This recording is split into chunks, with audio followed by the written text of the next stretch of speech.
Please welcome a senior at Weslaco High School, Morgan King.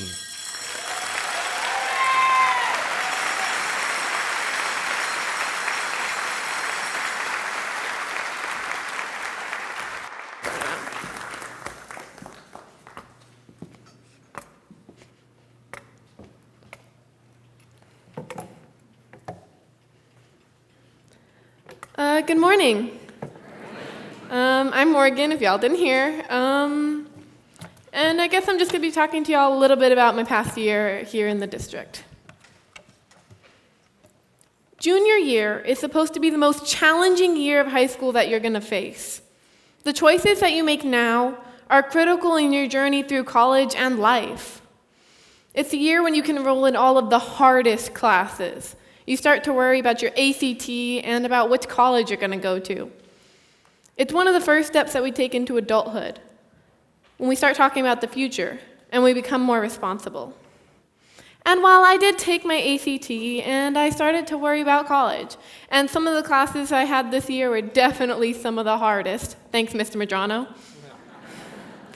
My year in the 11th grade was difficult in an entirely different way. It all started around the end of my sophomore year. Sorry, Dr. Alejandro. May 7th, to be exact. There had been a pain in my leg for months, and suddenly it had just become so unbearable I could barely walk. Just the thought of moving from class to class at my huge school caused me pain. So I stayed home. That night, my parents took me to a sports medicine doctor, where they hoped we could finally find something to ease the pain, something quick and easy. What he told me changed my life forever.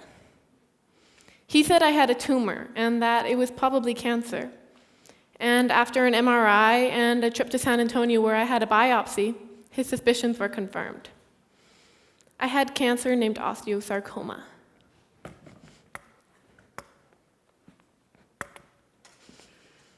Hearing this was something I'd never experienced before. It's probably one of the hardest things I've ever had to deal with. I remember being in that MRI, claustrophobic for the first time, which is beyond terrifying, thinking to myself, I can't possibly have cancer. That doesn't actually happen. Not to me. Cancer is for the movies, for a distant relative you've never met, for some friend of a friend's grandma. Not for girls who only turned 16 3 days before. But cancer isn't kind. It has no boundaries, and it doesn't care who it hurts. Not to mention, it could not have had worse timing. I mean, right when I made varsity tennis. And I had just finished reading The Fault in Our Stars, which, for those of you who haven't read it, features a character who dies of osteosarcoma in his right femur. I mean, come on! If that doesn't scare you, I don't know what will. So let me tell you a little bit about osteosarcoma. It's a pretty rare cancer, found mostly in tall teenagers like me. It's different from a lot of other cancers, too. The doctors don't care about stages. They don't even bother to figure out which one you're in. They care about whether or not you break your bone. They care about how well your treatment's working. They don't talk about survival. That's expected. They talk about the future. Since the people that they take care of are kids, my oncologists work not just to keep us alive, but to make sure that our futures are no harder than anyone else's. Being the nerd that I am, some of the first people that I told were my teachers. I cared, and I still do care about my grades and my education.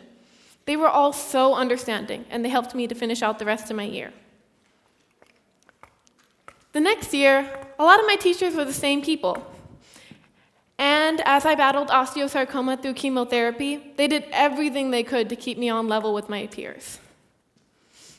I believe that in schools, there are two types of teachers. There are the ordinary, and then there's the extraordinary. The ordinary do their jobs, and that's about it. They lecture, they assign, and then they grade. And around mid-month, they get a paycheck, all while counting down the days to summer vacation. The extraordinary teachers, on the other hand, go above and beyond that. while they still lecture and assign and grade, they care for their students. They do everything they can to make sure that they get as much out of their class as possible. Extraordinary teachers see a kid like me, one with an obstacle like cancer, or kids with problems at home. Kids who want to learn, but have hurdles in the way that keep them from doing so. And those teachers go the extra mile so that they take from their class what anybody else would. The difference is they care.